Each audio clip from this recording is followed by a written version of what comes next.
Welcome back to the 50th episode of Rap Review. We made it. We did it, guys. Who knew that an average as fuck podcast could make it to 50 episodes? Just persistence, buddy. Persistence and a lack of anything else to do. You bet.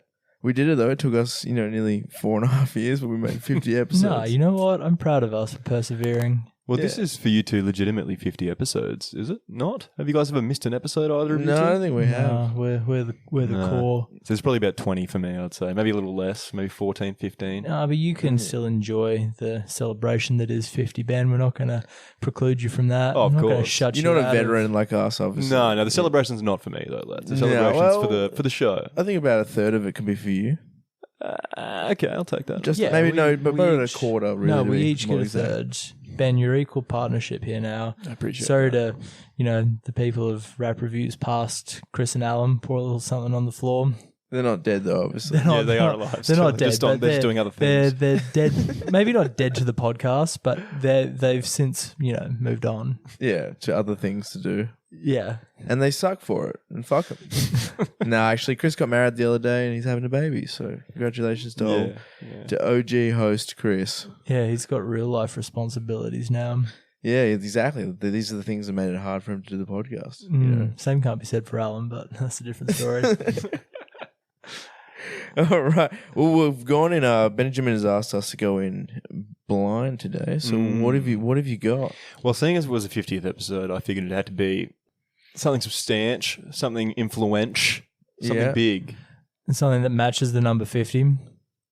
You know what? I Right. literally did not even think of that, Kieran. So I think whatever guess you're going to be is just way off.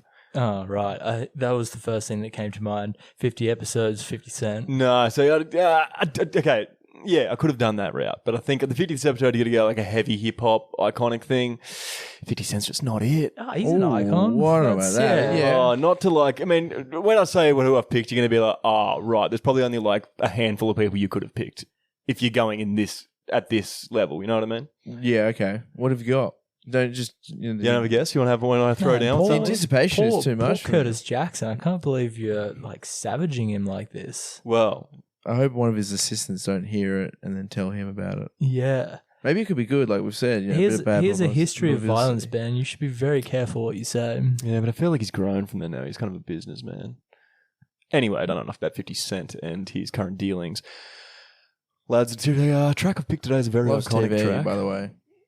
He's really into making TV shows. Oh, yeah, he is. Yeah. They don't look great. Yeah, but I haven't seen it, but they don't look good. Amazing. No, he's never been an amazing actor either. No. Anyway, come on. I want to hear who you're doing. Okay, I'm gonna build it up, right? So we could have gone Sugar Hill Gang, but I didn't. Yeah, the first rap track. We could have gone Curtis Blow, who was the first rapper signed to a studio deal.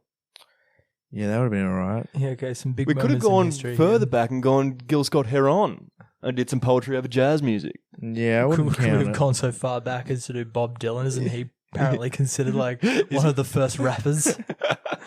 I guess. Where I have gone with the lads, there really only leaves one around that era who's so influential. This song that I've picked has been used multiple times in multiple things, sampled, commercials, you name it, it's been there. All right, what do you got for us? It's making me kind of hard right now. 'Cause We are doing The Message by Grandmaster Oh. Flash and the Furious Five. Do. That's it. Nice, good choice actually. I expected more. from that. Yeah, I'm reaction.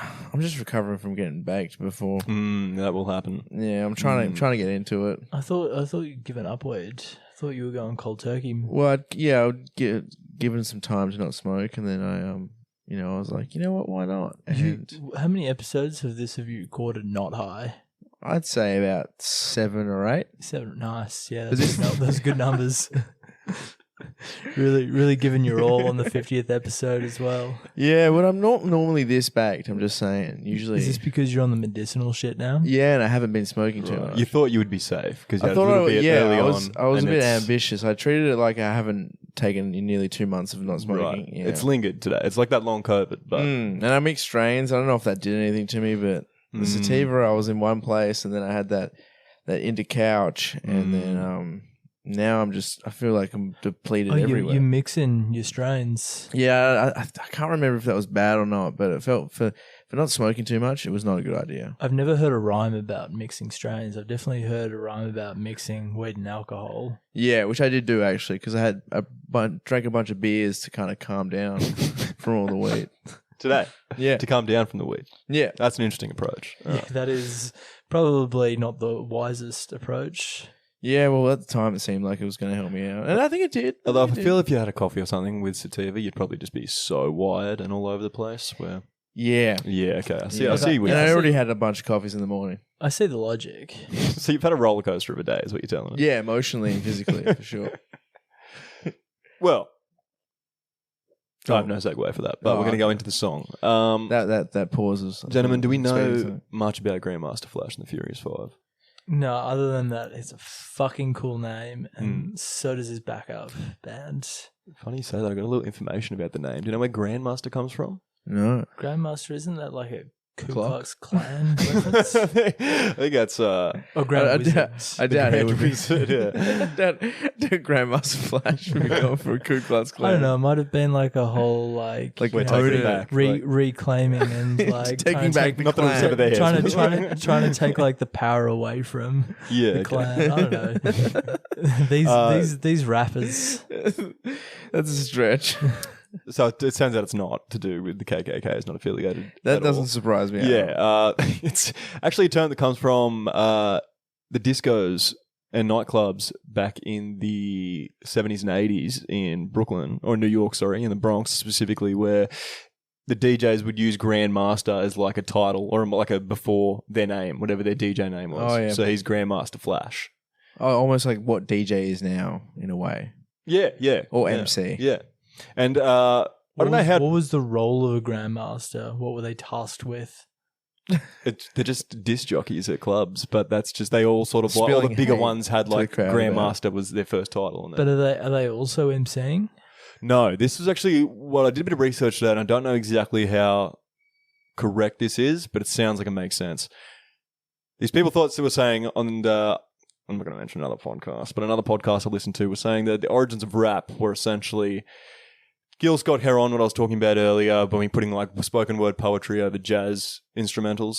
But then it sort of got turned into the rapper MC thing from The Bronx. these Grandmasters, the DJs, who were doing a thing at club and having an MC with them.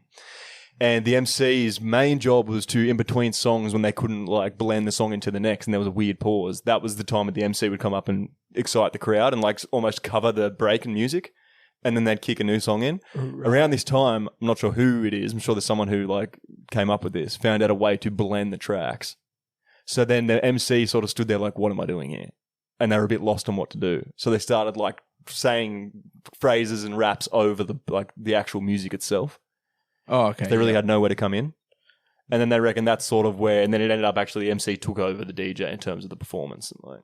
Yeah, interesting. So the MC started life with humble beginnings as simply filler material. Yeah, an assistant essentially. Before they figured to get 2 decks rather than 1. So they didn't have that awkward pause where the DJ has to like lift the needle off the vinyl and change it over. Oh, there you go.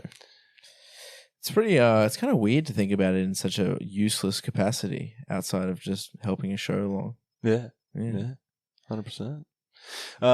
What happened to the DJs? Why did radio kill the DJ? I think it is still very prevalent today. I was trying to make a stupid radio kill the video star, and I was like, wait a second, it's video star. That doesn't help at all. Mate, the 4 elements of hip hop, which I've referenced on this show before. Yeah, you do. The 4 pillars of hip hop. 4 pillars. MCing. Shut up with these pillars. MCing. There he is. DJing. Break dancing, and graffiti. The first 3 with our powers combined, they are hip hop. What does the graffiti have to do with the first 3? Because it's part of the culture, bro. I don't know. I didn't write the rules. Hey, bro, I'm not the history of hip hop. Yeah, dude. Have you heard "Drop It Like It's Hot," dude? Well, yeah, your references graffitiing. Yeah, well, throughout the beat, they got the. sounds going off. Oh, I didn't never notice. Yeah, it took me a long time. It's cool. Because it's the ways of the street where hip hop was born. I don't know. Kieran knows. Kieran knows the street. There's one guy I can trust who knows the streets. It's Kieran's house is on a street, I'm pretty sure. Yeah. He's got the hard knocks life. It's actually a road, not a street. But yeah, Okay. go ahead. So Grandmaster Flash and the Furious Five, they signed with Sugar Hill Records in 1980. The members, Grandmaster Flash, the DJ himself, and MCs Melly Mel, the Kid Creole, Keith Cowboy, Scorpio, and Raheem. Just a couple of things about the band. They were inducted into the Rock and Roll Hall of Fame in 2007. That's pretty cool. They were honoured at the VH1 Hip Hop Honours in 2005. So it's a big deal, this group, right? Yeah. They really only had this one album together. And I think it was kind of just like, because this specific song, The Message, they did not, it wasn't their idea. They didn't produce it or anything. It was another two producers, Sylvia Robinson, and I'm lost on the other guy's name. But she is known for helping like Sugar Hill Gang with production and stuff. Like she's like a big figure, this woman. Yeah. So what was so special about this production for The Message? It's great. It is great, yeah. Just beautiful track. I don't think it was anything special. They just like auditioned to be on it. So like the members from the Furious Five. Oh, so it really started with this song. Yeah, and there's really only two of them that are actually on the song out of all of them. Oh, right. But did they exist? So this is when they kind of came together. I think they existed as a group, but this was their first sort of thing together. Right. I thought that might have been like almost like a One Direction style thing where I don't think so. Well, I mean, there were like MCs in the boroughs and whatever, and they all sort of came together. And then I think that like a Wu-Tang Clan. Yeah, basically. And then it was like, yeah, essentially. Yeah. But it wasn't like a known thing to do that before, really.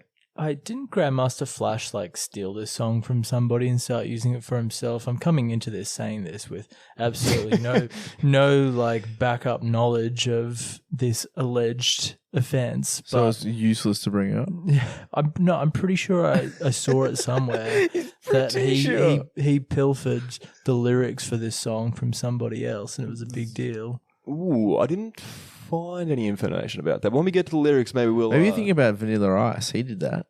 No, I'm definitely not talking about Vanilla Ice. This is like somebody in the golden age of hip-hop. I thought it was Grandmaster Flash. But anyway, irrelevant point if I can't back it up. So Curtis Blow? Moving on. No, it wouldn't be. We'll see if we come to the lyrics if something pops out of you and you're like, that's stolen. This would be good if we had an assistant. They could just be... Oh, yeah, that would be good.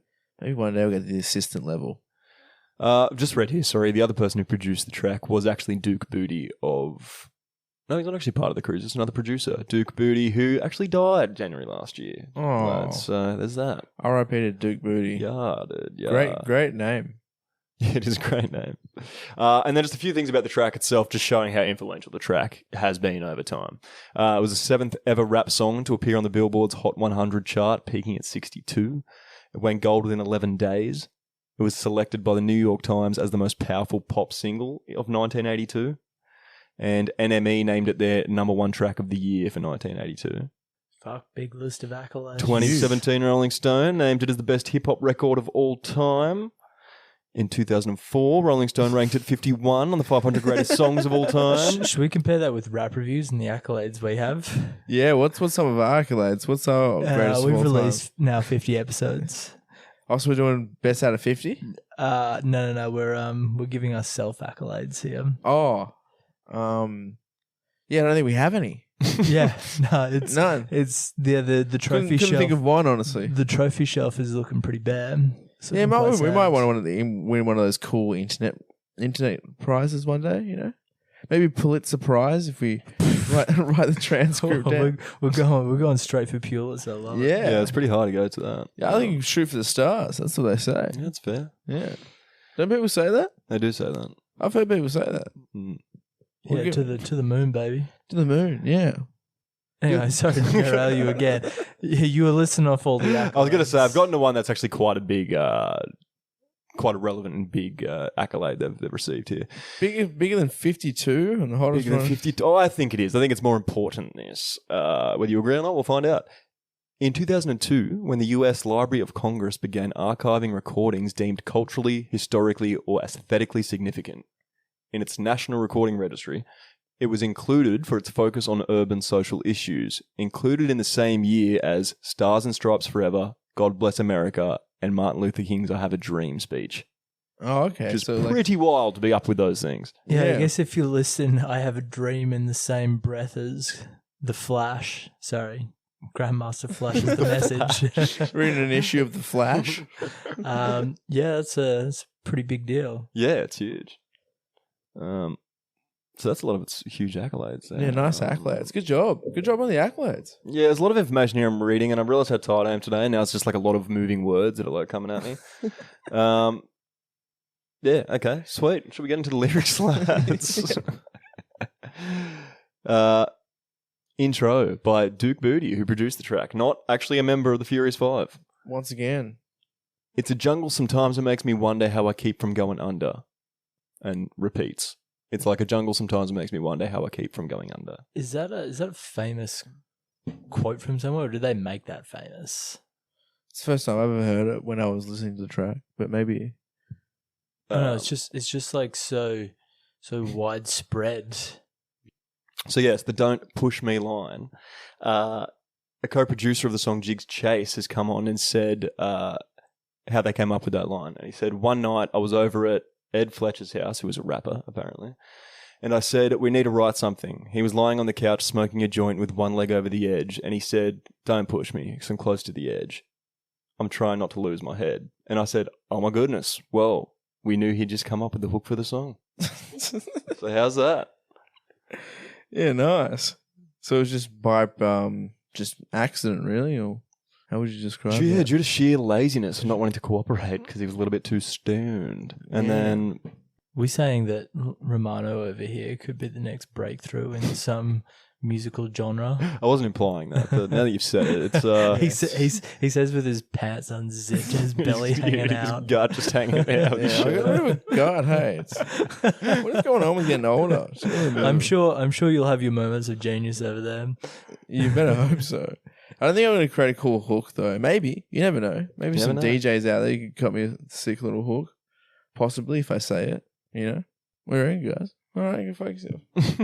You could have some sort of a miracle thought that pops up here. Some sort of... Yeah, an epiphany. You're in that pose that's like epiphany giving. Yeah, I'm in that, Yeezus pose.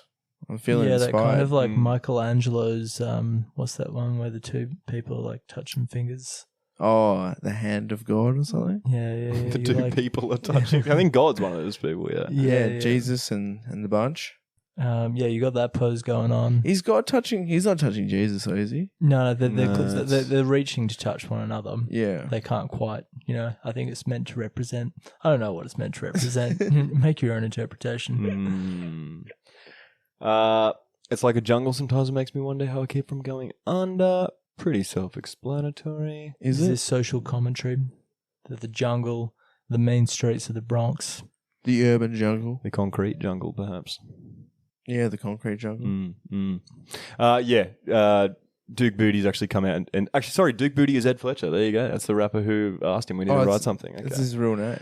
He said, the neighborhood I was living in and things I saw, it was like a jungle sometimes in Elizabeth, New Jersey. Even though we lived in a nice area, I'd sit in the living room and watch things happening across the street in the park. Okay, yeah, fair enough. Watch them from afar, bit of Rear Window style, surveillance of the neighborhood, processing it all. Yeah, but I feel like he's tacked that on afterwards, though, right? Like they just kind of stumbled upon this cool hook, and now he's trying to add meaning to it. Well, I mean, the meaning's there. I mean, it can't really be interpreted any other way, I don't think. Yeah, I think the initial line when he said it came from, the way he felt from the environment around him. Oh, still. Okay, yeah. So it was born from the streets. Yeah, so it just really felt relevant at the time when he first said it, and then still in the context. And now he's just got a better description around it. He's had more time to think about it and talk about it more eloquently. And I'm sure people do that all the time, right? They think of a cool line and then they add some meaning to it. They don't quite 100%. fully understand or can articulate it, but it just like hits home. Yeah. All right, verse 1 by Melly Mel, who is a member of Furious 5. Broken glass everywhere, people pissing on the stairs, they just don't care. I can't take the smell, can't take the noise, got no money to move out, I guess I got no choice. Are they describing horrible living conditions in the apartment block that they're in? They are indeed, I believe, in the neighbourhood itself. What is it with stairwells and just always attracting people wanting to urinate there? I guess it gives you cover from a bunch of, angles. Is good point. Yeah. It's a little bit of, you can find a bit of darkness usually in most times of the day or night.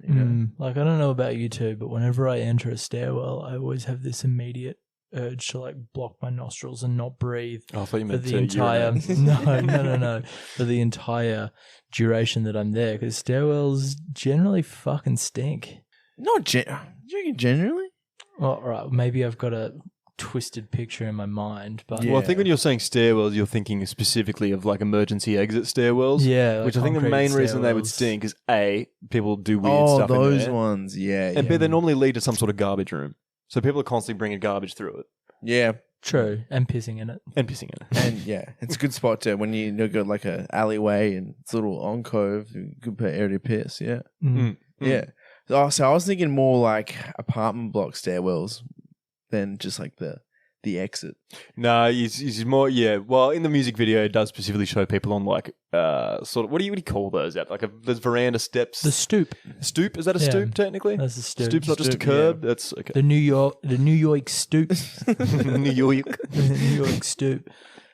Everyone should be stooping out apparently. Stoop heavy. Mate, stoops in New York just as famous as the fire escape exits that don't always come down to the ground. You know the ones? You gotta slide out when you're having a foot chase in a movie. Yeah. Like an Indiana Jones slide out, you mean? No. Like, the cast iron... on the outside of the building. Yeah. They're always like in movies, they're just running on, like they're always like doing a chase on them. Like, Yeah. Like scaffolding. Yeah, it looks like, but it it's looks like scaffolding. Sorry, I've totally zoned out. You're talking about like the stairs on the outside of like a apartment. Yeah, which is the dumbest thing. Why would you have cast iron outside a building for the purpose of getting people down from a fire when cast iron is just going to like burn your feet? Yeah, that happens in Final Destination 2, doesn't it? In the guy's apartment, he sets a fire and he's getting burnt. And he tries to go out the exit and something happens and he's out the window and he's. It's been a while. See, case in point, poor design. Yeah, it's a bit dumb. I wonder how many people say, why would you not have it go all the way? I guess you don't want to have people be able to break into your house that easily. That's the problem. Hey, they right? they look iconic, so yeah, it's true. they give New York their streetscape, just like the stoops. Anyway, so Well, they're also very known for like manholes being uncovered, aren't they? And a lot of people falling into manholes. and steam rising from manholes. They're the ones on the way to get stuff under the old like buildings. Yeah, Yeah, right. those manholes, right? Well, isn't it like a weird? I nearly fell into them at least. Isn't it a weirdly high statistic of people who fall into them and die? I don't blame it, especially with phones. I reckon phones will be a real fucker for that. Well, they did in Russian Doll, that show. She falls in one of the deaths. She falls those into that. And I things. think it's like sort of having a laugh, not laugh, but Yeah. pointing that out. Yeah, no, I wouldn't surprise me if like the amount of people that travel in New York and like how many like tourists and stuff, I wouldn't be surprised if 20, 30 people maybe every year. I mean, if you're not used to that, you wouldn't see a hole in the ground coming out. That's of nowhere, a made up statistic, but I think I'll go with I that. think it's a fair guess. yeah, I from my experience, I nearly fell into them a few times. You're like, whoa, holy bejeebers, you know? Okay. Especially because of the phone. The phone thing is, Yeah. I'm sure it's like a bunch of people being hit by cars by looking at their phones. Yeah. Yeah. I've definitely almost hit a few people while looking at their phones. Yeah, nice. You should On hit purpose, it next time. Rats in the front room, roaches in the back, junkies in the alley with the baseball bat. Tried to get away, but I couldn't get far because a man with a tow truck repossessed my car. Oh, that's devastating. Yeah, did you not pay his fines, obviously? I'm guessing not, no. But he also just said in the line forward he has no money because he can't move out anywhere, he can't get a job, he's got no choice, he's stuck in these parameters. He's trapped. He's really just setting the scene of like squalor and like being trapped. It's kind of like a basic analogy of the cycle of poverty, I guess, that he wants to get out, but he can't because he doesn't have the funds, the means 100%. to do so. Yeah, stuck in the ghetto. It's a vicious cycle. I go back to the chorus of Melly Mel. Don't push me because I'm close to the edge. I'm trying not to lose my head. Ah ha ha ha. It's like a jungle sometimes. It makes me wonder why I keep from going under. I got a cool little tidbit about that. Ha ha ha. If you want to hear that. Oh yeah, cheers up. Phil Collins of Genesis fame. Didn't expect that. Well, you'll see why in a second. When he heard this song, he loved it and loved specifically the Melly Mel's. Ah ha ha ha. So they have a song, Genesis, called Mama. And if you listen to that song, Phil Collins in that when he sings after the chorus, does a little. It's not the same, but he does a little ha ha ha sort of like laugh thing, and he got the inspiration from this. Wow, paid homage to it. Yeah, there you go. Yeah. Wow, you wouldn't expect that. You know, Phil Collins is a cool guy. Yeah, he seems like you'd have a pretty like varied range of interests and He's hip to the emerging genres. yeah. He's got a few keeping different his finger sounds. on many different pulses. You know, I don't think he can play drums anymore because of his wrists. He's got RSI or something. something. Yeah, so from all the years of drumming. Shit. Yeah. Yeah, that'll do it to He you. should rig himself up like what's his name in that fucking video? The dude in Brooklyn Nine-Nine who has like all the little pads attached to his. Terry Crews. Terry Crews. I'm pretty sure we've spoken about this on the show. I don't think we have. I don't think we have. You know the video where he touches Yeah. and he's like playing the drums like by like flexing flexing his like pec His muscles. His and pectorals, his- yeah, it's good vid. Do you reckon that's legit? I mean, if he has that level of control over his muscles, that is insane. But he's a pretty fucking ripped. I will dude. say I have watched Yeah. wrestling for my entire life, and the amount of times I've seen guys on TV do weird things in like motion, like they can keep a pretty good like rhythm going with their Yeah, pecs with and their- what have you. Yeah. Yeah, I think it's the ultimate like test of your own bodily autonomy. Yeah, it's like one of the final levels. Is to be able to control each individual. Yeah, it's fair. Yeah, I agree with that. I show my attraction by lifting up my left nipple. I used to be able to lick my own nips when I was about probably 9 to like 13. Yeah. Then I don't know what happened. I think I just lost that baby titty fat or something. I don't know. Oh, so you'd be able to like pull that little puppy Yeah, up. but I was a pretty skinny kid. It was just I had a bit of nip. You just had them, yeah. Yeah, Did it feel pleasurable? Man tits. Boy tits. Not yeah, probably, but not like overly sexual. But it was like, there was definitely a hint of something there. Do you reckon a pedophile would have been into you? Oh, dude, if I was sitting on the corner of the street just tonguing my own nip, for sure, dude. May as well be carrying a neon sign saying, grab me, brother. Yeah, I'm down. I'm a little freak. Yeah, exactly.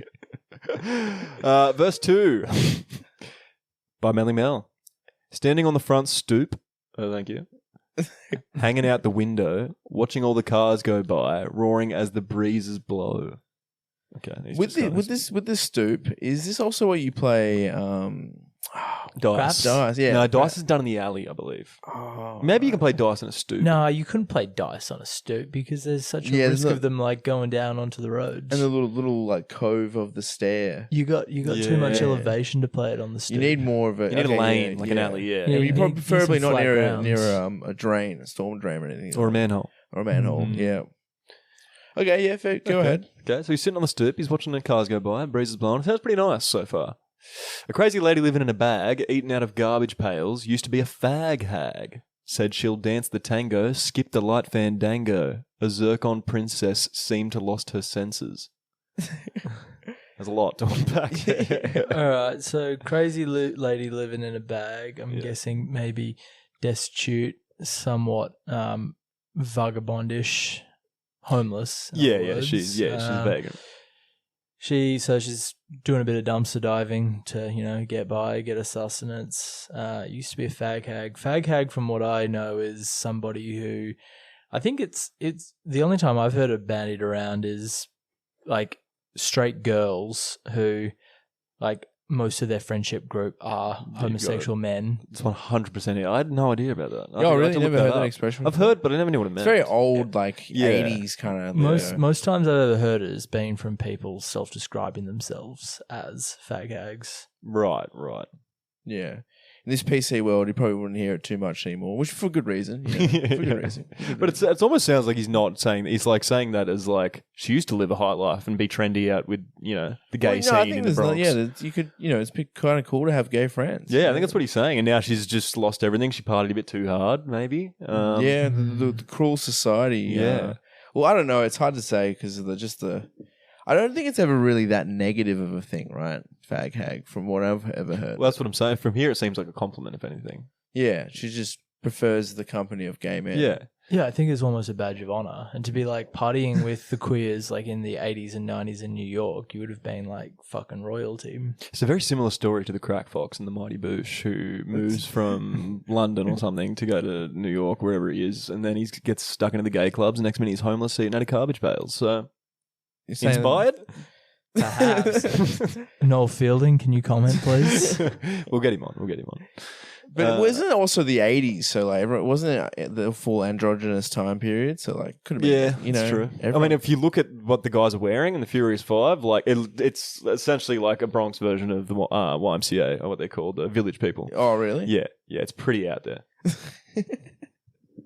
I don't know if that was cool at the time or that was like, as you said. I don't know. Yeah, I don't know. It's I think you know, That's fashion. That's fashion. yeah, it was with all that frills and the jerry curls and This one here, she'll dance the tango and skip the light fandango. Anyone got any ideas? No, what does fandango mean? Well, fandango, It's a I dance, assume it's isn't a it? dance. Yeah. I don't know what kind of maybe a So- burlesque. so Burlesque she'll- dance is just shooting the dog. Sounds like this homeless lady prefers the tango to the fandango, which maybe she views as inferior.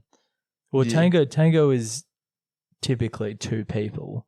So if we want to get real deep, we could try and like ascertain why the tango, why the two people. Or the origins of Fandango. Yeah. Anyway, I'm sure it probably doesn't mean that much. Just rhymes. You know what I and it's- think it is, dude? What? I think he's using dance as like a metaphor, like an analogy.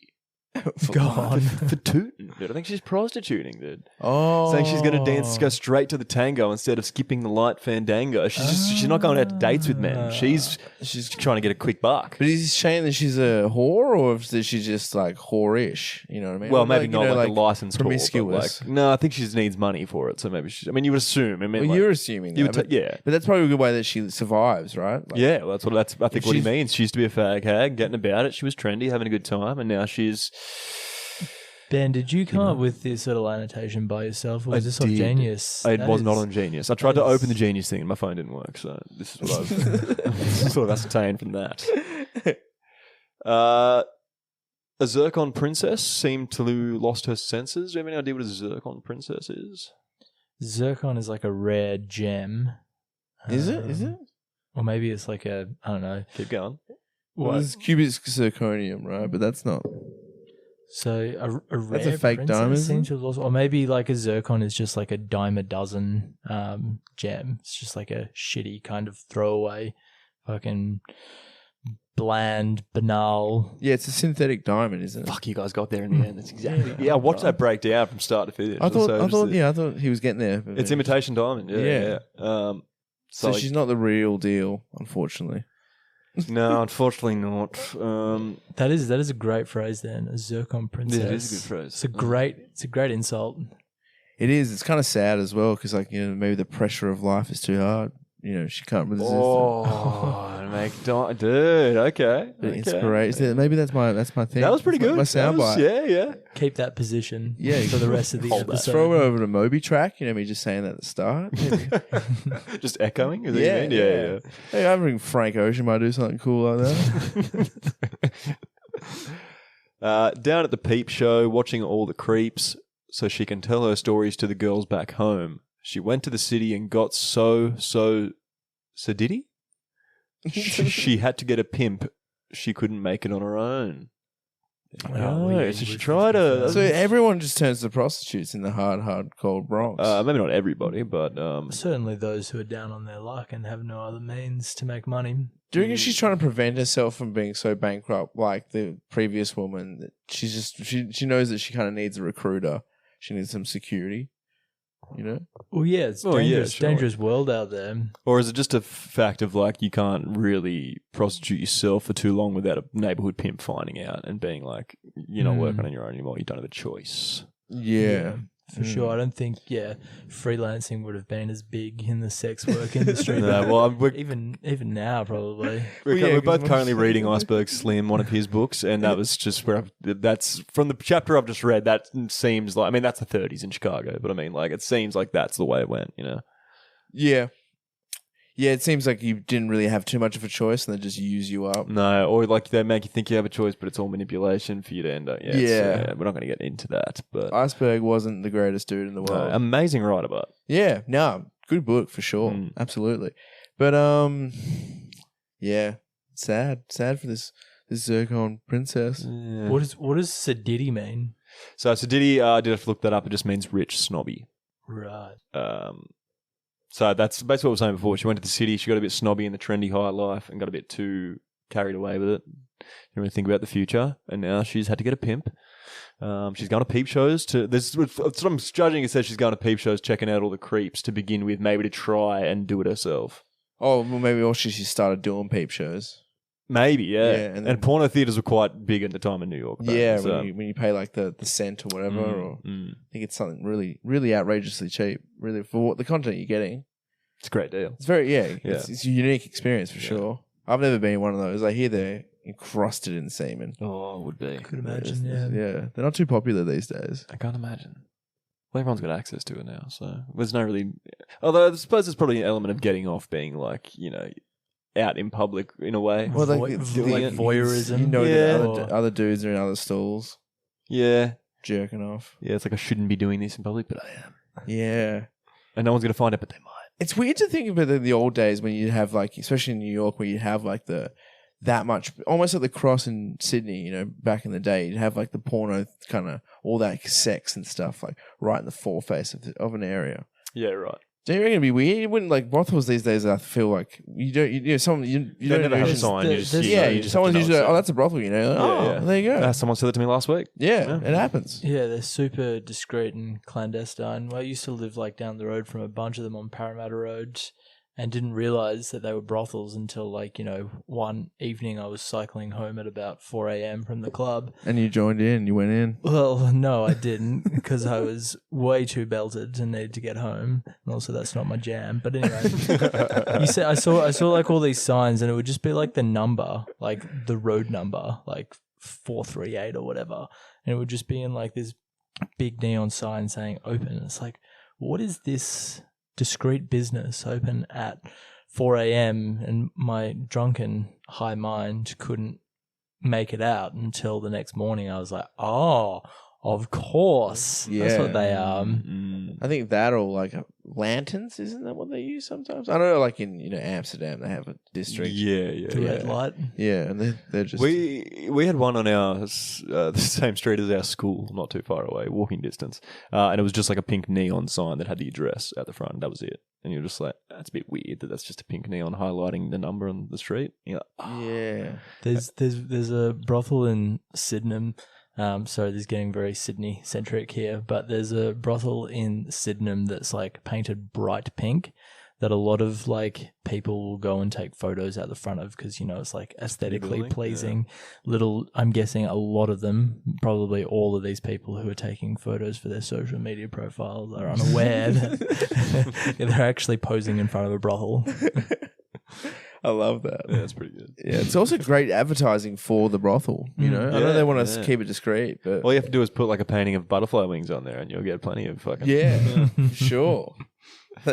Instagram loves those butterfly things. They really do. Like we've seen it, dude. If you're going wherever that is, if you're going there today and taking a photo of it, like you know that everyone's already seen it. Like you're not an original. It's fine. We go to verse 3 with Duke Booty, who is the producer of one of the co-producers of the track and not a member of the Furious Five. Also, can I go PP real quick? You can go PP, dude. So verse 3, Duke Booty, who is not a member of the Furious Five, he is one of the co-producers of the track. My brother's doing bad, stole my mother's TV. Says she watches too much, it's just not healthy. All my children in the daytime, Dallas at night. Can't even see the game or the Sugar Ray fight. I wonder if that's the real reason he's stealing the TV. I know, it seems like a pretty poor excuse for just stealing your mum's TV. Like, hey, I'm going to be the person who improves your life because you're not going to do it, when in reality he's probably selling that TV for a bit of drug money. Yeah, that's what I went to as well. Well, I guess you will, because the whole song's like, essentially talking about all the bad effects that living in these types of neighborhoods have. I know, but I think it's just like almost worse to rob your mum. Not only that, but then to like blame her for you robbing her. Oh, it's low end behavior. Yeah, it's definitely not cool, is it? Serious shady. Then again, shit. we don't know that. Yeah, but imagine if you try to do that. Like, and also, color TVs back then weren't necessarily cheap. They're a little bit more accessible these days than they were back then. No, and they were a tool of like escape from the harsh realities of living in the ghetto. Yeah, like let her just fucking watch. Let her live, man. Yeah, watch the Jeffersons. Or yeah, whatever. I mean, it seems like TV would be the best distraction for the surroundings they're in. It seems like something you should probably have in your house. Yeah, that's what we're saying. Oh, did I miss that one point? Yeah, you missed it completely. Well, what were you doing? Where were you? All of My Children. You ever heard of that show? No. No, neither have I. Neither. Seems like some nor sort have of I heard wholesome of sitcom. Dallas. You never heard of Dallas? Oh, Dallas. No, my parents watched Dallas. Yeah, Dallas, the dude from A Dream of Jeannie. Is it? I've never really seen an episode. That was a great show. Yeah. Really? A great show, Dallas? Or I Dream of Jeannie? Yeah, I do. I do like I Dream of Jeannie. For sure. And forgive my ignorance here. Is Sugar Ray a boxer? He is. Yeah, Sugar Ray Leonard. Well, this is probably 80s. So Robinson? There's a few Sugar Rays. Yeah, no, sorry. This would be Leonard. I know the band Sugar Ray. No. Sugar Ray 5. I know them well. There's two Sugar Rays. There's Sugar Ray Lennon and Sugar Ray Robinson. Yeah, okay. So this would be Lennon. Yeah. Who came first and who stole the other Sugar Ray? Robinson was first. He was like in the... Maybe it's like a Grandmaster thing, you know? I don't think it is, but I was trying to tie it back. It's almost like a little bit of a little thing, you know, like little rappers, like little. Yeah, but little. Like I feel like it's so kind of broad that you can do that. Whereas Sugar Ray feels a little bit more like personal. Yeah, but maybe like it was just both of their nicknames. I don't know. They were quite a many years apart. It wouldn't be surprising if like Lennon was playing like a. Leonard was playing a bit of a reference to Robinson because Robinson, like, still to this day is considered one of the best boxers of all time, just given the caliber of fighters he had, and then also the amount of wins he had as well. Well, I feel that's the thing that happens in like combat sports where they like will either pass down a moniker to someone or you out of homage you use it. Yeah. Like Ric Flair's the Nature Boy Ric Flair, but he got that from Freddie Blassie, Nature Boy Freddie Blassie. Yeah, good example. So maybe it just and like I know there's a couple of like UFC guys that have reference names to, you know, whether it be Rocky or sounds like there's Mike just some Tyson. really uncreative people who are riding on the coattails of people who've been successful before them. Yeah, I guess you're really going at Leonard with this one. Yeah, right? it depends how you look at it, mate. You know, I'm Team Robinson here. Leonard. Why? What's the beef? I don't know. yeah, they just found out who they were 5 minutes ago. Yeah, but I've already made up my mind. And I'm not changing it. He's pretty cool, Sugar Ray. The Leonard or Robinson? Leonard. He's a pretty cool guy. Cool afro. Yeah, right.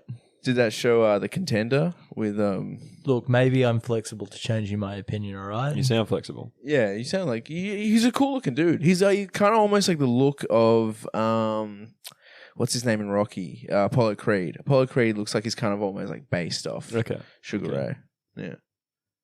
And then Robinson was if you've ever seen Raging Bull, he's the really good boxer that old De Niro, Jake LaMotta fought. Yeah.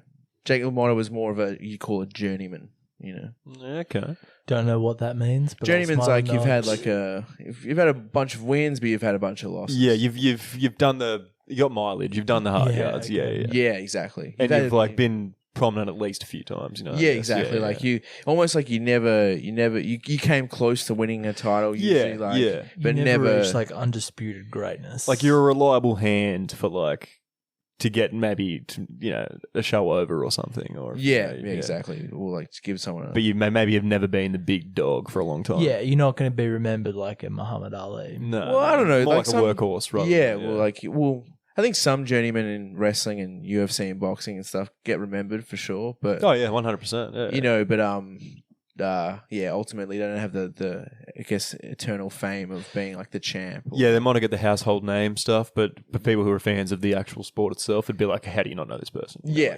for sure. Yeah. All right. Well, the bill collectors, they ring my phone and scare my wife when I'm not home. Got a bum education, double-digit inflation. Can't take the train to the job because there's a strike at the station.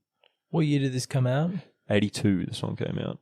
I wonder if this is in the wake of the OPEC oil crisis in which oil cartels restricted supply and greatly increased inflation. I think that was around 78, 79. They did say that this was around the time it was like a big recession in this.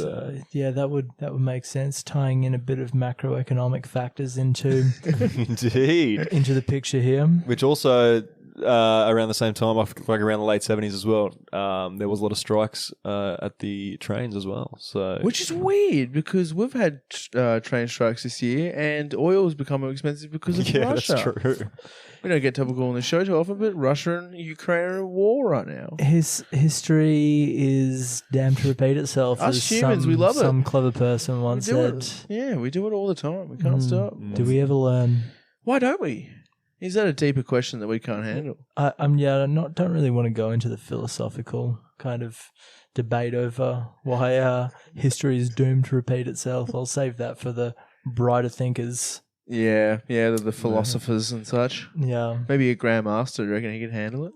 Ooh, I never knew there was so many people on board, really, making this track, to be honest with you. I didn't really ever think about the Furious Five as actually. Well, as we said, only 2 of the members of Furious Five are actually anything to do with the song. So it's really not a Furious Five and Grandmaster track.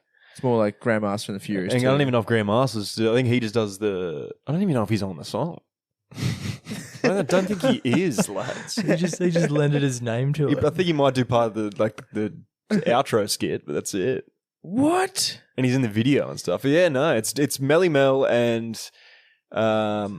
But did he produce the song at all? All right, I don't think so, no. Maybe this is what I was trying to get at earlier. He didn't steal the song. He just had such fuck all contribution. Yeah, to I literally think he had nothing product. to do with the song. But if you listen to because I listened to the whole album today because I had a very, very sort of solo, alone day at work. So it was kind of sad. So I was listening to a lot of podcasts and I listened to this album. And it's almost like they all seem to get a shining moment throughout the album. And a lot of the other production is done by Flash. And there's a lot of it's just heavy sampling throughout the whole thing. I think one song has 5 different samples, and they're all Rapture by Blondie, another one Bites of Dust by Queen, Sugar Hill Gang uses the drums from whatever their main song is. I can't think of the hip. Rapper's Delight. Rapper's Delight, yeah. And then there was 2 other huge songs that he'd sampled in it. It was just sort of mixes of that, and it was very much just like DJ bites, just like Girl Talk almost. I don't know. Have you ever heard Girl Talk? Yeah, the mashup DJ era of the early 2010s. I fucking love that shit. I remember MTV mashups from back in the day. They mashed 50 Cent and the Bee Gees and Destiny's Child and Nirvana. No, I never seen that. That was my shit. Yeah, that sounds like the great mashup era of the early 2010s. Do yourself a favour. Go and listen to some Girl Talk. Go and listen to some E603. Go and listen to some Yacht Club DJs. Yeah, Yacht Club DJs. Yacht Club DJ sounds familiar. They're Australian. I know some of these words. I've seen them once. They were fun. Yeah. Maybe because of the whole mashing and the up, Man, these are 2 things that are familiar and they're being mashed. Or DJ Hero the game, which was one of those offshoots of some pretty good mashups on there, I'm not gonna lie. All right. From my memory. They were pretty hot little mashes.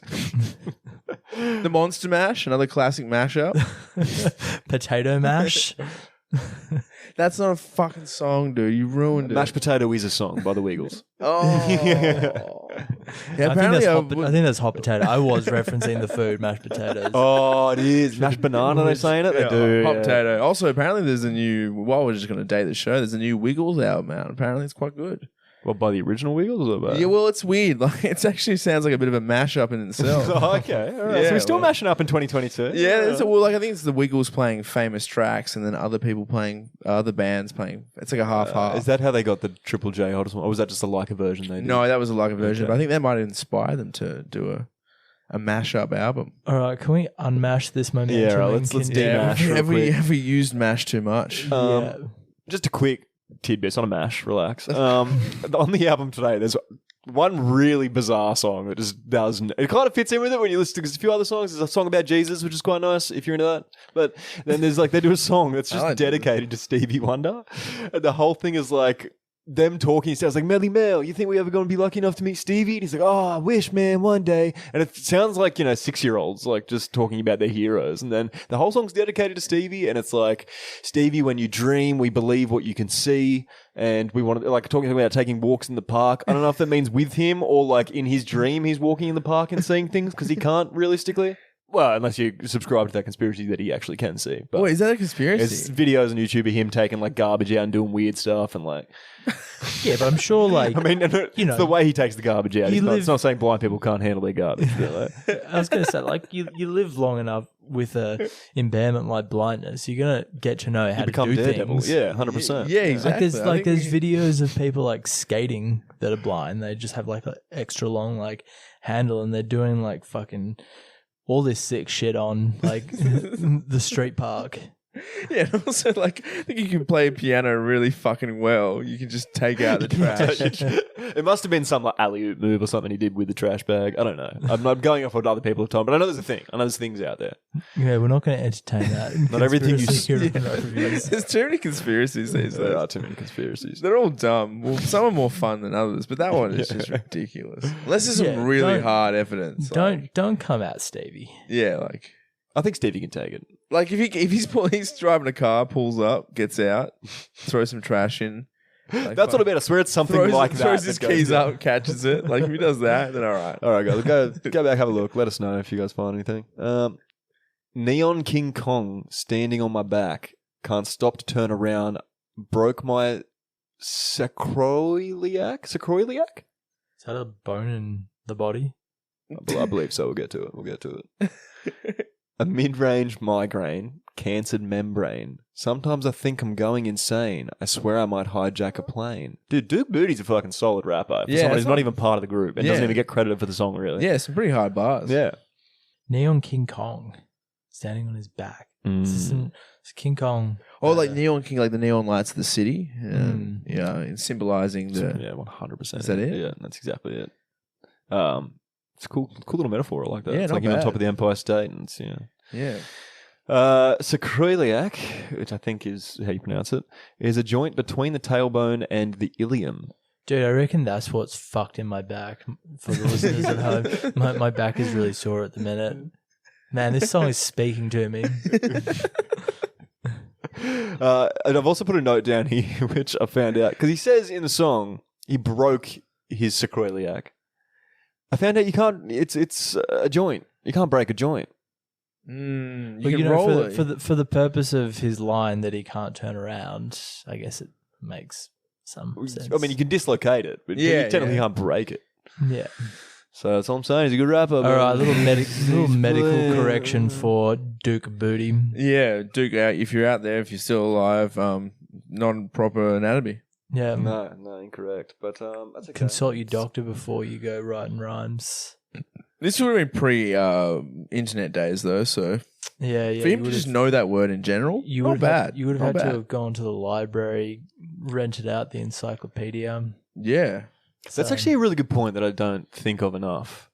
Whereas back then, when rappers or anyone who writes back then was writing stuff, they couldn't just go to Google to check that reference. They had to know that. Yeah, they had to know that word. That's something- and that's something also I forget about. what its purpose is and how you can... Yeah, no. 100%. And Yeah. you're going out on a limb, like trying for that, just going like, "Oh, well, I'm pretty sure that's right." So you From know my what? memory I think from we school, can. or- I think we can give a bit of a break to old Duke. So maybe he's the best of all time. I don't know. But the line about I swear I might hijack a plane is kind of interesting because only a mere 11 years previous to this song coming out did the DB Cooper incident happen. It's the Oh, DB right. Cooper incident. The dude who hijacked the plane and got like really away with it clean. No one knows what happened to him. Well, he didn't get... No, it's not necessarily get away with the claim. They just never found him. That's clean to me, brother. Yeah, but it's a pretty strong thing that he died. Like it's that's also not. It's like a conspiracy, I guess, but also just a. It's a Because he jumped out of the mystery. plane with a parachute, Yeah. right? With- they just and the never money. found him again. And they just never found him again. Where did he steal the plane? Wasn't he hijacked it and then just like jumped out? Yeah, well, didn't he rob a bank or something? And then, oh come on, let's pull out the old DB train. Oh, here we go. This is interesting. It says there's a copycat hijacking that took place 2 years before the track's release. Of the DB Cooper thing. Yeah, there you go. So that guy wanted to show. He was like, "It worked for DB. It's going to work for me." And they could just both be splattered somewhere. Who knows? Yeah, we did. Yeah.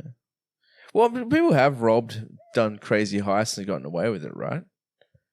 People have done it. Some people have gone completely missing, but there's always an air of mystery about it. But there is some people that like they've just definitely went missing via like on a helicopter. Was the last time we saw them. Stuff, you know. Yeah. Like the guys at Alcatraz, they never found their bodies, but some people believe that they swept out to sea, and other people believe that they made it to land. We'll never know. Maybe the fishies. If the only fishies could talk. But it's a bay, so it could have gone either way with the currents. Yeah. Interesting. We're going to go on to verse 4 now. There is a chorus in between that. I'm not going to do the chorus again because it's the same as it's always been. It's not going to change. Don't push him. He's close to the edge. Yeah. I said I wasn't going to do it. I started doing it. It's still a jungle out there. Can we confirm that? As far as this part, it's still a jungle so far. So we have verse 4. Guys going back to back. Duke Booty's coming in hot with another set of bars. They know that's where the sunshine is, in Duke Booty's. Out of Duke's Booty. Out of Duke's Booty. I think the more you hear Duke Booty, the more I like Duke Booty. Yeah, it rolls nicely, doesn't it? It's a fun name. Yeah, and it's also like hard as well. Like yeah. Duke is a cool word, Like, it is, yeah. Doesn't get enough credit, Duke. Like old Duke Ellington. Yeah.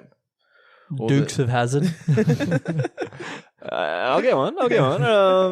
Duke of Edinburgh. Oh. Wait, isn't the Duke of Edinburgh the one that got expunged from the royal family? I don't know. I don't know enough about Prince fucking Prince Andrews. I should never have said it. I forget where he was the Duke of. Yeah. Was he the Duke of Ellington? Was that someone else? No, Duke Ellington is a jazz musician. Duke of Ellington. All right, let's go back to the OG Duke in Booty. Duke of Ellington, though, that could be a cool name for a mashup band. Anyway, write it down. Don't get distracted. My son said, "Daddy, I don't want to go to school because the teacher's a jerk. He must think I'm a fool. And all the kids smoke reefer. I think it'd be cheaper if I just got a job, learn to be a street sweeper." Yeah, bro, that's no fun. I think he's not wrong though. Like, sometimes you do wonder, was high school even worth it? You could have just gone straight to just fucking working. Yeah, just working, learning about the real world. Yeah, yeah, but no, high school and education helps you to think. It prepares your mind for thinking, and then it gives you like an easier run at life to begin with, right? Yeah, it probably teaches you how to be social as well. There's many benefits to having an education. So let's not go encouraging our 13, 14, 15-year-old listeners to drop out of school. Yeah, don't drop out of school. Does the school system maybe give you some work? Absolutely, yeah, probably 100%. For sure, depending on the country. I think some Scandinavian. Yeah, they're just on top of a lot of things. They really are. They're all beautiful. Do you reckon they have better averages statistically just because of the smaller numbers? Maybe that helps. But surely that's taken into consideration when pulling these stats out. No, not always. But well, like America's got like a really bad. Even us, we don't have a great one. They've still got like in the millions. So like, if they weren't appealing to everybody in society, it would show in the statistics. Yeah, it's true. Because each voice would have greater weight. Anyway, I guess school will teach you about statistics. Yeah, see, there you go. What do you reckon about university? You reckon we need that? Depending on what you want to do, I guess. Like if we want to, have electric cars and, I don't know, have bionic limbs and stuff, then universities are an absolute must. Yeah. Whether they actually prepare you for the real world and working after that, debatable, but depending on the industry, they give you tools for analyzing the world around you, and stay in school, kids. Stay in school. So you've really justified the reasoning for having schools. Thank you.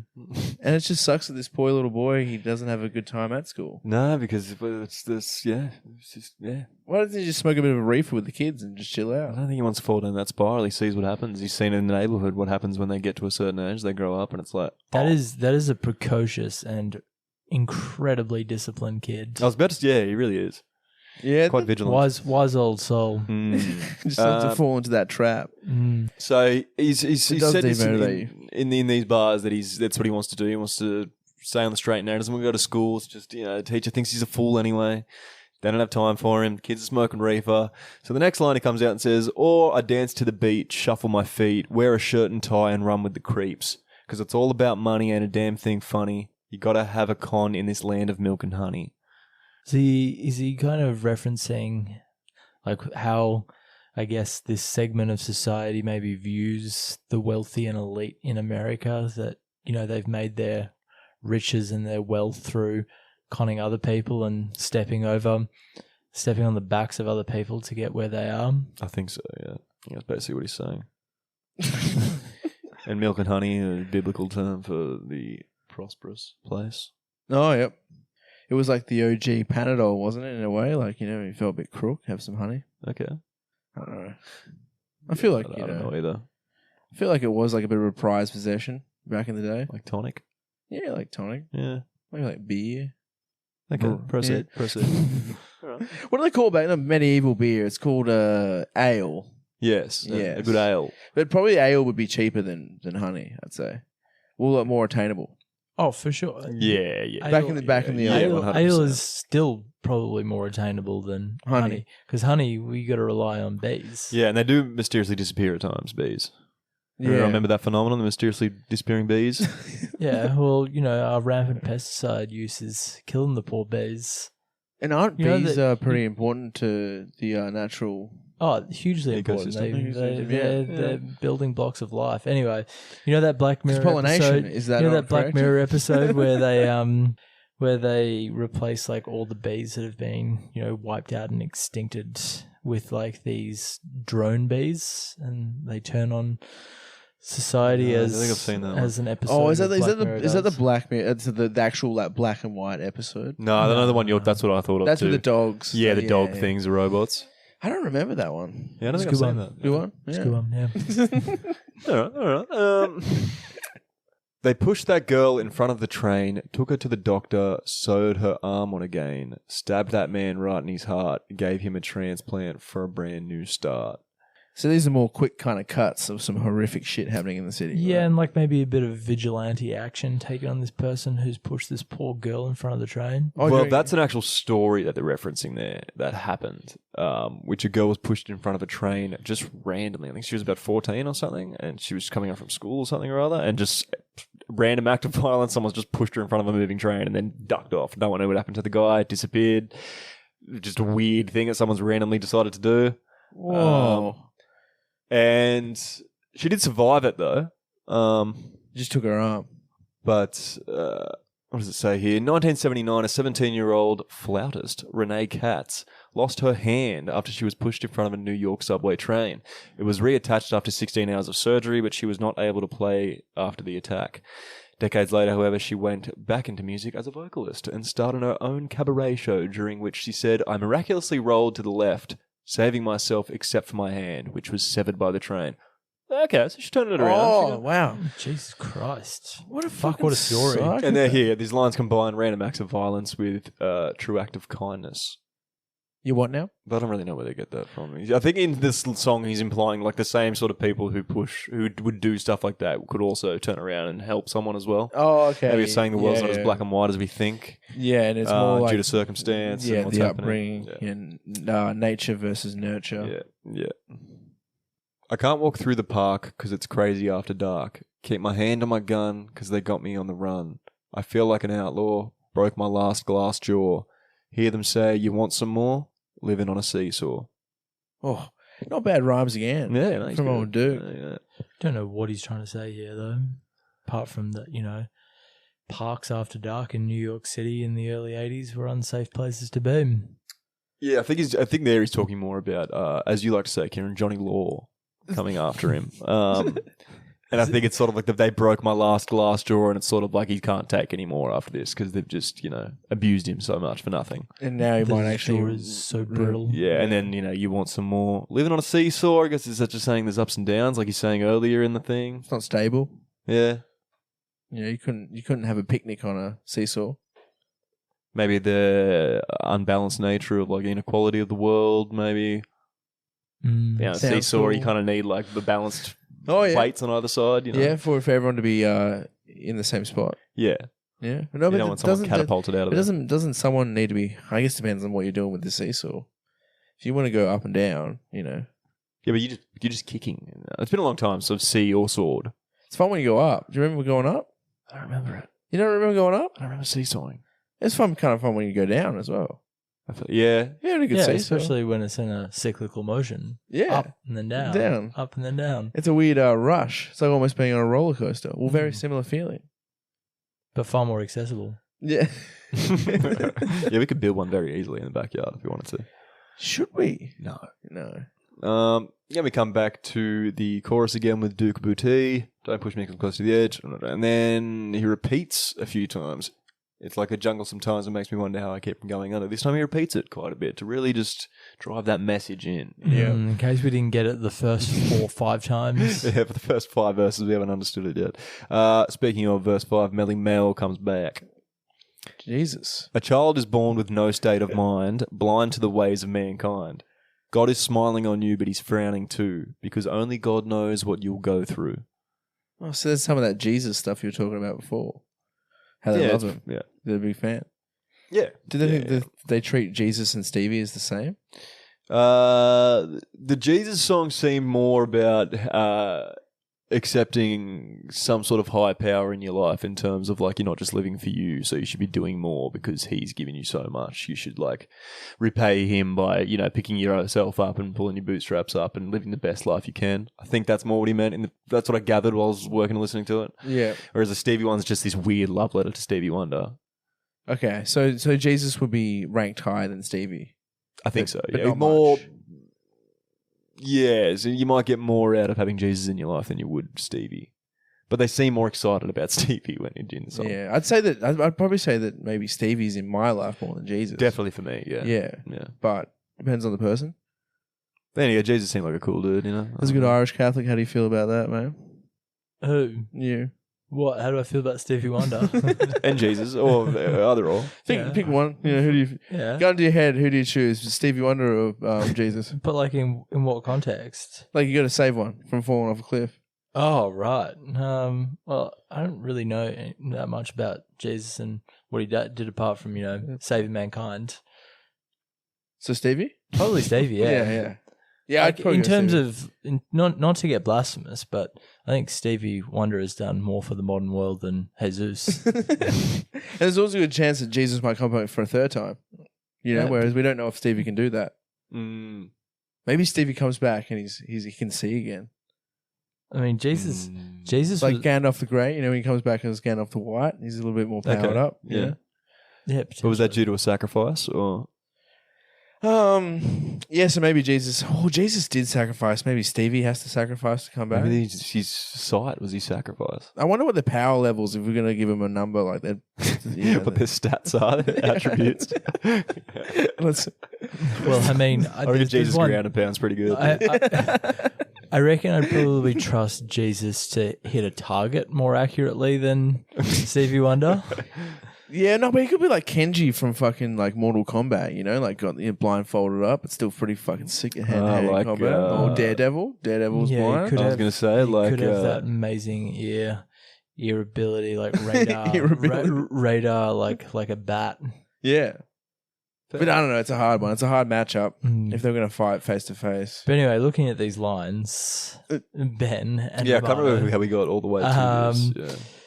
blind to the ways of mankind. Is this kind of talking about like the innocence of the child and when they're born? Yes, they have- the veil of ignorance, I believe it's referred to in philosophical terms. Oh, they're a blank slate. They're not, weighed down by all the evils in the world like racism, Yeah. poverty. Basically, ignorance is prejudice. bliss, essentially. Yeah. Yeah. Yeah. Before you realize the world's trash, you were a child, and it's fun. You have a good time. Have a like, Every second's a minute, every minute's an hour, you know what I mean? It's yeah, like, exactly. From my memory, I think maybe it's like rose-colored glasses, but I remember having largely a good time as a child. Mm. Yeah. You fell over every once in a while, and that sucked, and you cried a bit. They're But also other than that, they're also kind of painting God here as a bit of a sadist in that he's smiling on you because he knows what you'll go through. It But he's does also frowning add that too. he's frowning also. Yeah, but if for you but- if you ignore the frowning part, God is a sadist. and if he's so all-powerful, why does he just let us live like this? well, Good question. Yeah, yeah, I don't But know. we're not gonna Let's not get into that. But We're not doing it. We're We're not doing that today. No. Not today. Not today. Uh, Maybe another day. You'll grow in the ghetto, living second rate, and your eyes will sing a song of deep hate. The places you play and where you stay looks like one great big alleyway. You'll admire all the number book takers, thugs, pimps, and pushers, and the big money makers. driving big cars, spending 20s and 10s, and you want to grow up to be just like them. So that's like the idealized profession and way of life in the main streets of, is this the Bronx or Harlem? Bronx. Yeah. Bronx, yeah. This is who's idolized and adored in the Bronx, is those who are, doing all the kind of nefarious activities on the other side of the law, things that are maybe, not helping the community more so than just trying to, go for individual glory. And they're the ones that seemingly are having success, where everyone else trying to work. Like, they've been going through the whole song. From what they see day to day anyway. Yeah, everyone who's trying to actually grind and hustle is, legitimately is not having any, real success. No, and their lives are miserable. Yeah, whereas, the guys taking, the numbers down for the games and all that kind of yaz, the dealers, the criminals, they're the only ones who are, driving, living like in a life of perceived luxury, yeah. Okay. There's an interesting tidbit to this verse. I said before that every member of Furious 5 auditioned to be on the song. Raheem, who's not on the track, actually auditioned this verse on it. But it is mainly Mel's verse that he wrote. But he just liked it and thought it sounded cool over the beat, so he just rapped that to show him rapping. Yeah. And then they were like, oh, we want you to rap that verse on it. And he graciously said, no, I didn't write that. I was just rapping Mel's verse, but give it to Mel. He'll rap it. Oh. So then that's why Millie Mel's on it. And this is actually the verse he wrote, yeah. So I just found that interesting. It's pretty cool. Yeah, that's very humble of him. Yeah, what a good guy. Good bandmate. Is that it? I think that's it for that bit. I'll go to the next line there. Where are we? Smugglers, scramblers, burglars, gamblers. Smugglers, scramblers, burglars, gamblers, pickpocket peddlers, even panhandlers. You say, I'm cool, huh? I'm no fool. But then you wind up dropping out of high school. And what have we said about getting an education? Very important, kids. You're going to end up like all these things. Yeah. What are panhandlers again? I've heard it before, but... panhandlers. Oh, like you're just asking for change? Yeah. Change? Yeah. Classic. Yeah, a person who stops people in the street and asks them for food and money. Yeah. Handling a pan. Or a cup. For these days. I feel like the days of panhandlers are getting even more numbered, given that, our society is shifting to... Cashless. Yeah, cashless. Yeah, you do. I've wondered about that, if you get as much just change as you used to back in the day. Apparently there are... Someone was telling us the other day, I don't know what area this is in, there's a known thing where homeless people are carrying around card machines, someone's saying, which I don't understand how that works, dude. Fuck. Oh, there's a thing where you can get... Where was this? I'm not even going to try and do it, but there's a thing basically where they were handing out these things for homeless people so they could actually take electronic payments. Instead of just helping them not be homeless. Instead of building things for them and what have you. Yeah, how would they go about charging them? I don't know the ins and outs of how it works. Someone just said this to me the other day. So I have seen a lot of homeless people with phones, though. You do tend... Have you seen them? Phones are fairly cheap. Yeah. You can get like pretty shitty cheap phones. You can charge those puppies and, almost on anything these days. Yeah. No, you're unemployed, all null and void, walking around like your pretty boy Floyd. Turn stick up, kid, but look what you done did. Got sent up for an 8-year bid. And this is the inevitable conclusion to a life of crime. The cautionary tale that you will go to jail. Oh, a little rhyme there.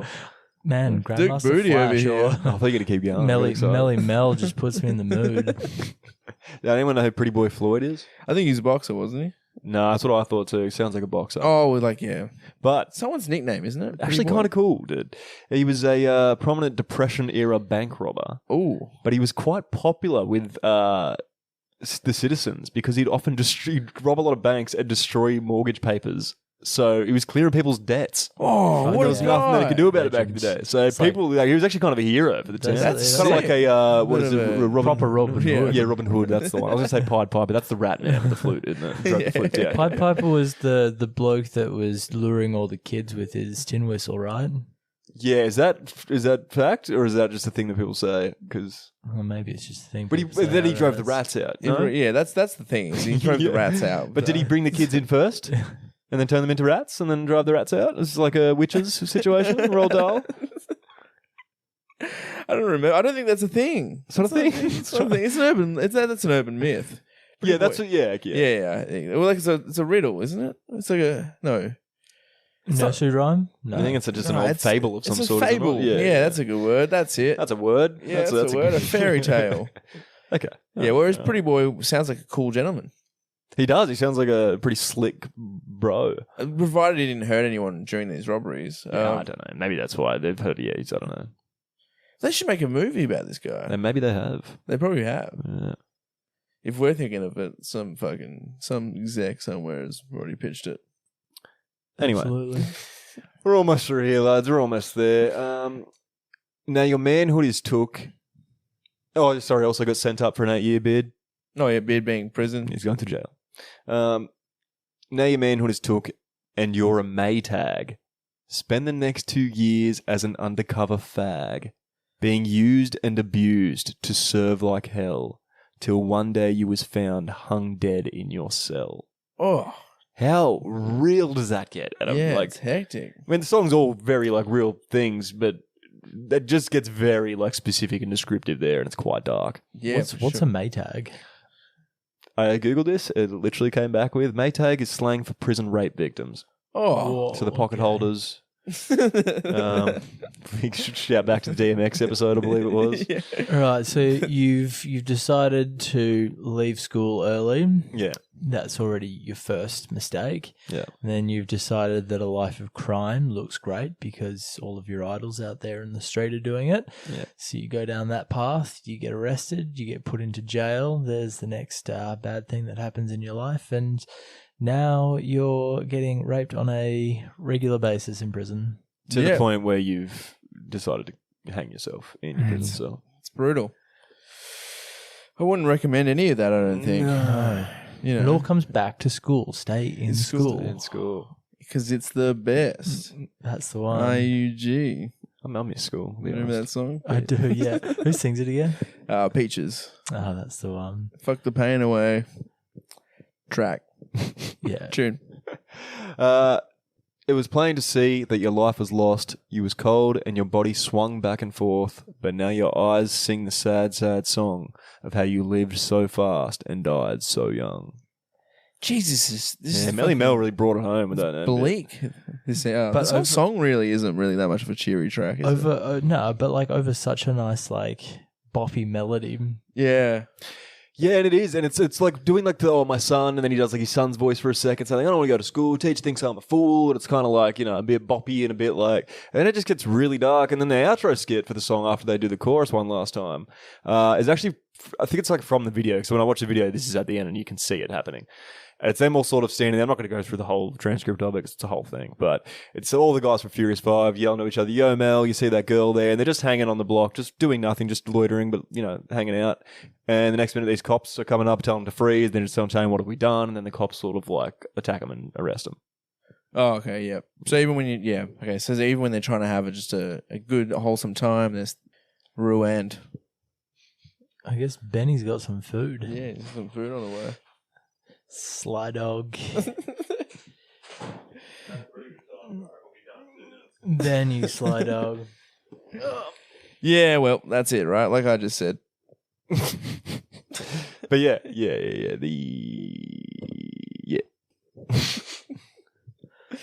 was interrupted. What by did you just say? Oh, it doesn't matter. Ben got some food and it fucked some shit up. Oh yeah, they Leave it all were in doing there. something and it got ruined. Yeah. Yeah, basically, and it's just obviously highlighting police brutality, which is interesting. They're talking about. I mean, we know it's always been a thing, but like especially back then when people didn't have phones and couldn't see it in the outside world, these people have been trying to tell us this for a long, long time, and no one was listening. And now that we're seeing it for the first time now across the world, which is a good thing, it's a great thing that we could see it and like help support.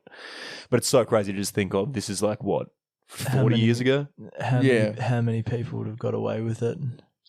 Yeah, and like this is like a huge track, and they're talking about it on this, so the whole world heard this track. Yeah, for sure. But no one's taking it seriously until we actually visually see it. And it's like, oh shit, yeah, it's always been happening, Well, it's like it's harder to ignore it when you. Yeah, 100%. There you go. The power of music, hey, that it can really make us wonder about all the awful stuff that happens in the world, including police brutality. A common theme in hip hop. Yes. Which I think actually was one of these kind of origin tracks. Yeah, it's really ingrained in hip hop to kind of mention the police awfulness. Yeah, and to do sort of conscious hip hop, which I thought this may have been the first like song to do that, or the first sort of crew to do that. But there was a line about this. This is actually written on Genius's just about. So I don't know what person Genius has written this, but I thought it was quite nice the way they summed it up. Grandmaster Flash and the Furious Five's The Message may not have been the origin of conscious rap in the early 80s, but it took the idea, ran away with it, married it, had several children, and bought a farm in upstate Idaho with it. So there you go. And you know what Idaho's famous for? Potatoes? And you know what potatoes can be made into? Chips? Fucking mash, bro. There he is. Mashup. I'm going to listen to some mashups after this, dude. I'm G'd Man, up. fucking Mash King. Anyway, King. should we throw some BPM? We'll throw some BPMs down on it. Yeah. Who's going up? I mean, how can I give this anything other than 500? There he is. Yeah, I agree. It's like, I'm not even just saying this because of its legendary status. I've never really considered the lyrics, and they tick off so many things. Theology, it's a well-told story. Story as old as time. People falling down the wrong path, getting involved in a life that, maybe they don't really have too much autonomy over themselves. It's just the ways of the world and the cycles that you can easily fall into when you're on the margins. But I think they say it pretty beautifully, even if it is very, very dark and depressing there at the end. But sometimes that's life. They gotta give it to us as it is. And to make it like almost like something that eventuated that, where they don't, like the jungle line is so famous at this point. Yeah. It's like generations to come and from past will keep saying that, And I mean, this is like Grandmaster Flash and the Furious Five. Maybe not Grandmaster Flash so much in this song, but at least the Furious Five being the progenitors of this genre mean that we have a show today. Yeah. Really big ups. I think it was a good choice as one of the origin tracks, and also Rapper's Delight would have taken months. Yeah, it's a long song. Although I feel they're sort of not really saying a whole lot other than doing like the MC, G'ing up the crowd, like I'm this person, yada yada, which is more what Furious 5 did as well. But this is sort of like just a turn to conscious. And there's 2 or 3 other songs on the album which are quite very similar. White Lines, is that on that album? White Lines. Isn't that Grandmaster Flash? I don't know. White Lines. That could just be him. I don't know. Going through my mind. But I'm also going to give it 500, lads, because how could you not? As you said, the influence, the way they round out the song, like it's quite boppy throughout the whole thing, and you are sort of listening to what they're saying and being like, oh yeah, this is crazy. And then when it brings it at the end and gets a real like serious tone to it, really makes you stop and think about like, oh yeah, shit, I'm going to stop dancing for a second and like really take in as it fades out, Yeah. And just before we go, lads, I've got just a quick run of just the influence that it's had over the things it's been referenced in pop culture, either sampled in. I'm going to do a real quick run to finish this off. You ready for this? All right, hit us up. Big All quick, right. because I feel like it's going to be a bit. It's not a bit. So. In 2010, there was a commercial in Australia, of all places. Kia Sportage car ad, which starred Melly Mel and Scorpio in the ad. Which is weird because Scorpio's not on the track, but go ahead. Where they're rapping alongside the very nerdy white dad who's going to buy nappies for his daughter, and he gets home and he's all cool because he's driving in the nice car with them. And I remember that. The wife's like, where are the nappies? And then he turns and no one's with him, and it's like his reality's been, shattered. Yeah. So he feels like he's so cool in the Kia that he can hallucinate and see old rappers. Yeah. Strange. Yeah, okay. I've never had that experience, but Ice Cube. Maybe driving a Kia is a outer world experience. You are a fan of a Kia, aren't you? I don't mind a Kia. Yeah, he likes a Kia. An underrated car. I've driven a Kia. It's a I good can't car. say that it has profound influence on my life. Have you driven the 2010 Sportage, though? No, still yet to drive the Sportage. What would you guys, if you could save one, would you save Jesus, Stevie Wonder, or the Kia Sportage? Kia Sportage. Mate, I would pull Jesus and Stevie out of that Kia Sportage and let that thing burn in the bottom of the valley. Oh man, I don't know. It depends. If I have to get rid of one of them, I'm taking probably that Stevie Wonder and Kia Sportage. It's such a good car. Well, I mean, he's blind and you don't have a license, so who's driving? Yeah, that's true. You didn't think of that, did you? Yeah, no, but Jesus, I don't know if Jesus can drive. He doesn't have a license too. Yeah, but he's Jesus, He reckons he can do heaps of stuff. He can figure that out. I think, maybe I throw myself out and the Kia Sportage. Dude. All three of them are the more. Holy Trinity. Jesus, Stevie Wonder, and the Sportage, the 2010 Sportage. All right, we're going to quickly run through these. All right, Ice Cube and Das Effects sampled it in the Check Yourself remix. Yep. Also, Puff Daddy sampled it in a song I don't remember, but I think it's off it's off one of his albums anyway. He sampled it in something or other. Video games that it's featured in: 2002's GTA Vice City, 2006's Scarface, The World Is Yours, and apparently it was used heavily in Everybody Hates Chris, the sitcom, which I don't really remember, but apparently it is. I never really watched that show too much. Great show, dude. Really? Yeah, really good. Oh, that surprised me. I thought you'd be deep into that. Nah, I watched a couple episodes here and there when it was Very syndicated, but no, there wasn't. Anyway. There's a guy named Willie Mason, not to be confused with the former Bulldogs and Roosters NRL player that we have here in Australia, who does a cover. And it's kind of like spoken word, and it's like acoustic, and it's like recent, and it is fucking awful. You give it a spin? You gave it a listen? I gave it a listen, and it is like, I don't know anything about the guy. Maybe he's a decent musician, but I'm telling you, that was fucking trash, dude. But why are white guys attempting to cover this song acoustically and slow it down? Like, brother, you've missed the fucking point. Like, wait, is Willie Mason? Is Willie Mason the like fucking classic country singer with the long red hair? Yeah, it could be. What am I thinking of? He looked pretty young though. It was a pretty like new song. No, that's Willie Nelson. Willie Nelson. Oh yeah, no. A couple more. Robbie Williams apparently raps the "It's Like a Jungle" ha ha ha in Millennium. The 2006 film Happy Feet, Seymour raps the chorus line apparently. Grandmaster, Flash, Melly Mel, and Scorpio joined Common, Lupe Fiasco, and LL Cool J to perform a tribute of the song at the 54th Grammy Awards, which is pretty sick. There's a Swedish... I don't know if I like all this research. I feel like it's a little bit pointless. Yeah, dude, I'd like these little tidbits. Just I'm into it. There's two more. All right. A Swedish adaptation was released in 2013 following riots in Stockholm suburbs. Yeah. And the chorus is also sampled in a song in Hamilton, because of course it is. Yeah, and Stifler says it in, I believe, maybe American Pie 2 or 3. In what context? Just telling the main character, what's his name? Jim to he's basically telling him he's gonna lose his mind with him. Right, okay. Do you remember this classic part? I remember that line. Tidbits galore over here. Yeah, that's it. It's a bit. I mean, it's a huge song. It's 50th episode. There's a lot to cover, and to show why it's so big and influential, I thought I'll jot down some points. Yeah, he went full tidbit. I had a full day off. I was bored. Yep, fair enough. Yeah, go ahead. Well, thanks for listening. Hopefully everybody's tuned in for 50 episodes. Yeah. As you can probably tell, we're shit at marketing. So tell your friends, get more people listening. I don't know. It might be cool to get a few more listeners than we currently do. Yeah. Well, next week our next episode is going to be our competition winner from the other day.